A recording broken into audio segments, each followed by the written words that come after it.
السلام عليكم يا شباب. النادي الاهلي بيفوز على النادي الاسماعيلي 3-1. طبعا الواحد ده زعلنا كلنا، لكن هنجيله دلوقتي. بس بداية الواحد بيحب يسجل ويأيد ودعمه لاخواتنا في المقاومة الفلسطينية وللشعب الفلسطيني. ربنا سبحانه وتعالى يسدد رميكم ويرحم شهيدكم ويشفي مصابكم بإذن الله. لأن انتوا اللي عملتوه فينا كشعوب عربية خلال اليومين اللي فاتوا دول رفعتوا معنوياتنا.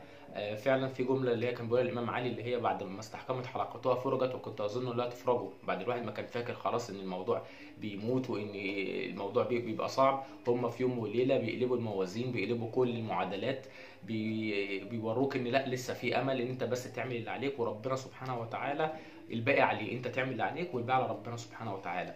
فاحنا بندعمهم وبنساندهم واحنا في ظهركم، وان شاء الله باذن الله باذن الله ارضكم ترجع كامله باذن الله.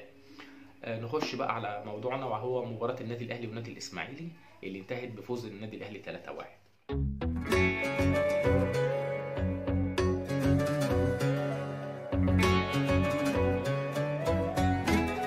مبدئيا كده رسالة لجمهور النادي الإسماعيلي: اصبروا يا جدعان على الكابتن إيهاب جلال. الراجل ده مدرب محترم فكرا وخلقا. الراجل ده امبارح فعلا النادي الإسماعيلي فيه روائح من بتاعت زمان. حته الكره السريعه، يعني هو بدا المباراه 3-5-2 على ابو قديم لكن فكره ان هو نازل مش كاش من النادي الاهلي. هو الراجل قال لك كده كده ادام هتغلب يبقى العب مباراه حلوه، وارد تمشي معايا واتعادل ولا اكسب ولا الكلام ده كله. فالراجل بدا من الاول جيم هجومي، لدرجه ان الاستحواذ في الشوط الاول 53 نادي الاسماعيلي 47 للنادي الاهلي. فاللي هو يعني ايه، الفروق مش كبيره، لكن معناه ان في نديه. فهو نازل مباراه من البدايه مش خايف، بيهاجم، مش فارقه معاه اي حاجه، في شكل يعني، في روايح كده من الهجمات والخطوره بتاعت النادي الاسماعيلي بتاعت زمان. لكن هنا خبره لعيبه النادي الاهلي. بيقول لك المباراه سهله، لكن المباراه مش سهله. النادي الاسماعيلي امبارح ما كانش وحش ابدا، النادي الاسماعيلي كان امبارح مقدم مباراه كويسه. لكن خبره لعيبه النادي الاهلي وحته الثقه اللي بقت عند اللعيبه دي اللي فرقت. وامام عاشور طبعا اللي خلع قلبنا سبحان الله، بعد ما كنا الواحد مش طايق اسمه ولا طايق يشوفه وبيخاف عليه اكنه عيل من عياله. فامبارح الاسيست اللي عمله امام للشحات بعد كده تو كملها وجات جون، ده فتح الماتش بدري. الشوط الاول لو كان خلص 0-0 كانت هتبقى مشكله، المباراه هيبقى على فكره هتبقى صعبه جدا. لكن هو الجون البدري دايما بيفتح الدنيا وبيسهل عليك المباراه بعد كده. فهو نادي الاسماعيلي امبارح كان كويس، والنادي الاهلي خبره لعيبته والشغل بتاع مستر كولر اللي باين في الجمل وفي التحركات وفي التخطيط والكلام ده كله فتح سهل عليك المباراه. لكن هي المباراه ما كانتش سهله. في حاجه تانية عجباني جدا، وهي ان مستر كولر لحد اللحظه دي ما دفعش باكرم توفيق. ليه؟ محمد هاني شايل الفتره اللي فاتت هو خالد عبد الفتاح، فمعنى ان انت تركن هاني مجرد ما اكرم يرجع، فانت كده ايه، بتوصل للاعب ده ان انت استبن، انت بالنسبه لي مش اساسي. انت بتلعب لما بيبقى الفرده الاساسيه اللي هي اكرم توفيق بيتصاب، انت بتلعب. لكن اللي هو الراجل ده عمله عين العقل وصح الصح في ايه؟ في انه اكرم توفيق ياخد راحته في الاستشفاء ويرجع براحته، ما تستعجلش عليه عشان ما يصابش تاني. رقم اتنين، ما تخسرش هاني وخالد عبد الفتاح في حته ان انتوا بالنسبه لي استبن. لا، انتوا ماشيين كويس وشايلين الفتره اللي فاتت، كملوا. غير كده ما يجيش اللاعب ده في اخر الموسم يقول لك انا عايز امشي، ما انت كده وصلت له ان انت بالنسبه لي مجرد فرده بديله. فالراجل يقول لك لا انا عايز العب وانا شلتك الفتره اللي فاتت. لكن دلوقتي انت كده بتوصل لمحمد هاني وخالد عبد الفتاح انتوا كويسين وشلتوا الفتره اللي فاتت، وانتوا تفضلوا راكبين لحد ما يبتدي مستوى حد فيكم يقل، يبتدي التاني يركب. تاني حاجه بتوصل اكرم توفيق ان انت ارجع، انا مش مستعجل عليك، ارجع على مهلك. وعلشان بعد كده اهم حاجه تخاف على نفسك، علشان تبقى فاهم ان انت لما تتصاب مش مجرد ما ترجع من الاصابه هتلعب، لا يا باشا، هتاخد دورك لحد ما زميلك اللي بيلعب اساسي مستواه يقل ترجع تركب مكانه تاني. فده يوريه ان بعد كده يخلي باله على نفسه كويس قوي من الاصابه. ليه؟ لانه هيخسر مركزه. فدي كان في البدايه حابب اقولها لك، لان عجباني قوي قوي قوي في حته ان هو رغم اهميه اكرم توفيق الراجل برده صابر عليه ومش عايز يدفع بيه. لعيبه النادي الاهلي سهلت المباراه على نفسها، المباراه ما كانتش سهله خالص.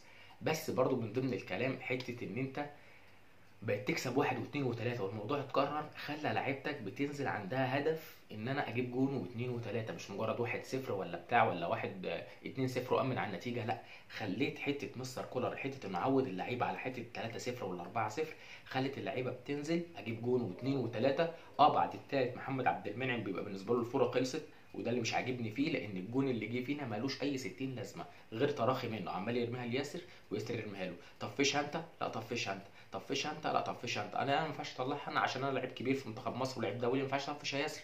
خد طفش انت، وقول له انا كمان يا عم بروح من منتخب مصر او ما بلعبش، لكن برضه ما ينفعش اطفش، خدها انت. اللي هم عمالين يتعازموا على بعض، شربك في الاخر جون ملوش اي 60 لازمه. حتى الشناوي خرج من الملعب متضايق وما رضيش يحتفل معاهم بالفوز، متضايق لان جون ملوش اي 60 لازمه. فهو المهم اللي عايز اقوله لك ان حته ان انت بتكسب بثلاثيات والموضوع بيتكرر معاك حلو، في حته ان لعيبتك بقت بتنزل رقم واحد عندها بالنسبه لها 1-0 و2-0 المباراه ما خلصتش، لا اجيب تالت ورابع. تاني حاجه بتنزل الفرقه اللي قدامك كشه، مجرد ما بيشرب الجون الاول والتاني بيقول لك بس كده انا هاخد زي اخواتي وهقف في الصف فيها ثلاثيه ورباعيه، يبقى انا ايه، يبقى خليني ثلاثيه زي الباقيين عشان ما ايه، ما يبقاش انا اللي بكسر الرقم، فبيبتدي يكش ويرجع لورا، فده حلو. تاني حاجه من الحاجات اللي مميزه مستر كولر في الفتره دي ومخليني انا كمشجع مبسوط، حته ان لعيبه النادي الاهلي لسه الحمد لله ما دخلتش في مرحله الشد العصبي. حته ان انت بتضغط مباراه تتعادلها مباراه تتغلبها وترجع عايز ترجع لمستواك وعايز تفضل في المنافسه والكلام ده، الشد العصبي اللي كلنا عارفينه يعني ملموس. انا من ضمن فرحتي بمستر كولر ان المجاذيب والدراويش بتوع مستر موسيماني اختفوا، كانوا راوشيننا وكانوا محسسين ان هو مانويل جوزيه، وانا ما كنتش يعني، هو الراجل ما كانش وحش، لكن الراجل ده برده مش الطب، هو خد زهره شغل فايلر. لكن الحمد لله اداء ونتيجه. قبل التوقف الدولي ان شاء الله باذن الله نكمل على كده رجاله. احلى حاجه ان اللعيب فيه ليه بدايل، يعني حتى فيها لعيبه مع المنتخب هترجع مرهقه، عندك بدايل لاول مباراه مع سيمبا التنزاني يوم 20، فان شاء الله باذن الله القادم افضل باذن الله بعد التوقف الدولي، وهنبدا مباراه السوبر الافريقي. ده الواحد حابب يقوله عن المباراه، الواحد مش عايز يطول لانه فرحان بصراحه وكلام كتير، فعشان ما نطولش نكتفي بايه بهذا القدر، واشوفكم ان شاء الله على خير.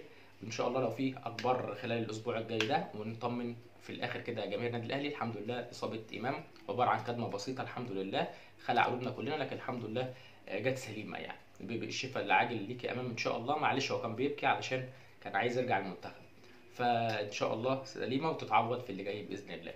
يلا اشوفكم على خير، السلام عليكم.